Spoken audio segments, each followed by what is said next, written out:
Good afternoon, guys, and welcome back to another episode in the new year of Talking Balls. First of 23. First, and a cracking ball we've got for you. We've got the Icarus Golf Tour. Again, a very small tour. We don't like the word tour on there because it gets overused. There's nobody on tour using this, so if I am wrong there, please do comment below. Again, the ball coming in around about £30 a dozen. So far, I had 2 birdies. We'll not talk about the last hole. No. Crumbled on that, but beat James. James is now going to test this against his favourite ball.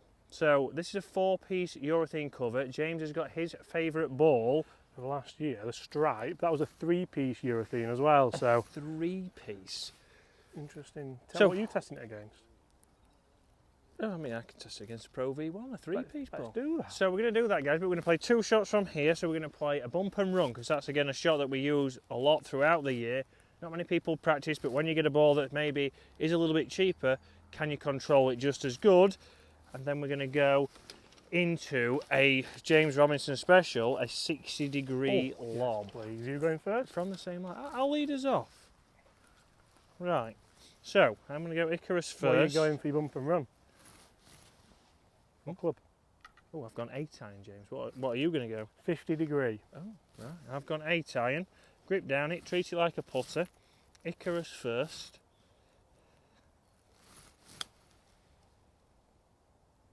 Look at that go. Again. Oh! Pretty good. Gone to what we're looking at, about 6 feet, 7 feet there? Yeah, maybe a little bit more, but... Maybe. Let's grab a Pro V1 now. Again... Who have you stolen the Pro V1 off? Must have found it. Must have found it at Ganton the other day. So... Again, a 3-piece ball here, so that is a 4-piece ball. Again, felt pretty good off the iron there, and it's felt good into the greens. Again, off the tee, I found it sounded a little bit different. I got used to it, but here's a Pro V now. Again, just a little bit of grab there on the second bounce, would you say? Yeah, you landed those exactly the same place as well. Yeah, so same landing zone. Same kind of strike, but a little bit of grab from the Pro V1 there. Is that the £15 extra you pay? Potentially. So the interesting thing for me is my favourite ball wasn't a £15 for a sleeve of 3 ball, it was the Stripe, which again was a little bit cheaper, probably a touch more expensive than the Icarus that we're using. I've got 50, so I'm just going to land this halfway and see how it reacts. Stripe sit. Up first. Bit long. That came out very, very firm. Very firm. More pilot error that than ball, I think. Okay, that's a great shot. Second turn round, much more controllable. More control. Feel-wise? I think it was just and we say this a lot on Talking Balls, like I don't think the balls there have played any part to do with those shots. I think it's just I've had a nightmare in the landing point with the first one and learnt a little bit with the second one to get flag high. Feel off the face? Similar, firm. They're both like cast urethane, I think, so yeah, very similar. Not the softest of the ball, not as soft as a Pro V1, but not everyone wants that. Some people do want a firmer feeling golf ball, and I really enjoyed the feel with the driver as well. Yeah, right, let's grab them and grab your 60, James. Oh, yes. Right, James, because this is your favourite shot, we're going to let you lead off. I won't say it's my favourite shot, it's a shot that I find myself playing more and more because my iron game's getting worse and worse, but... So, 60-degree. First up, soft toe response even? Yep, toe response again, just a nice little parachute shot there. It's using the loft. I'm not sure if landing angle's played more a part than spin there, I think it probably has. Yeah, more landing angle again, soft greens here at the moment, just being freshly rolled by Connor. Yep, you're even going to buy Connor a coffee in a minute because the greens are pristine, aren't they? They are quality. We'll put it on John's always. account, but we'll buy him. Right, same shot, give it the same landing angle.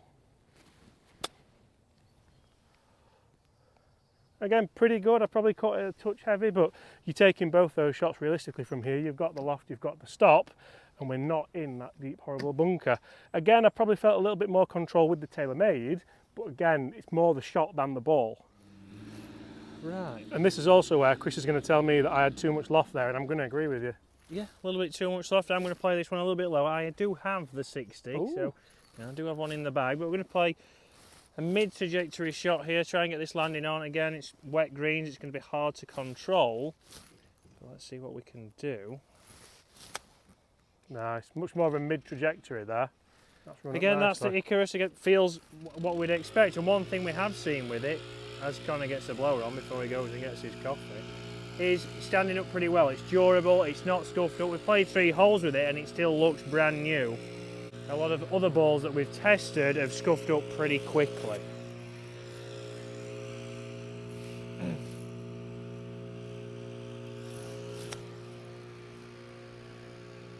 Again, pile of terror there. Snagged it a little bit, but still got it going forwards. It ran out. Again, even with a mistrike there, we kind of know what a Pro V1's going to do. But durability, so far good. Feel, pretty good as well. Most of the time it's down to pile of error, and we saw that certainly from numbers. The numbers are still pretty good. You wouldn't see much difference in that, but let's test it in the bunker. Oh. Right, so James is in there now, in the bunker. Nice short-sided, still 60 degree here. But yes, durability, guys. We started off last year with a fantastic ball. If anyone can remember and comment below what golf ball that was. What was it? Oh, James can't remember either. Can you? I can remember, yeah. It had 2 different finishes. Oh, the Triad.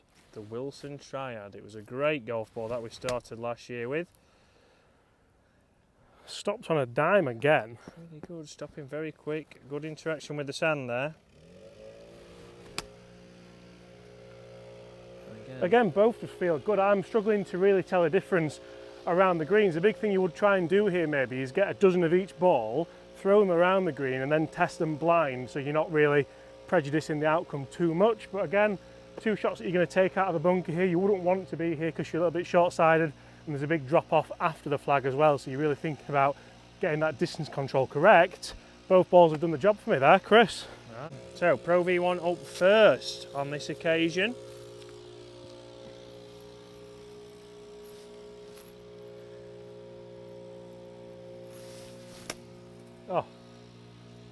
Oh, on a string. Plenty of spin on that. Oh, we'll give that forwards. There we go.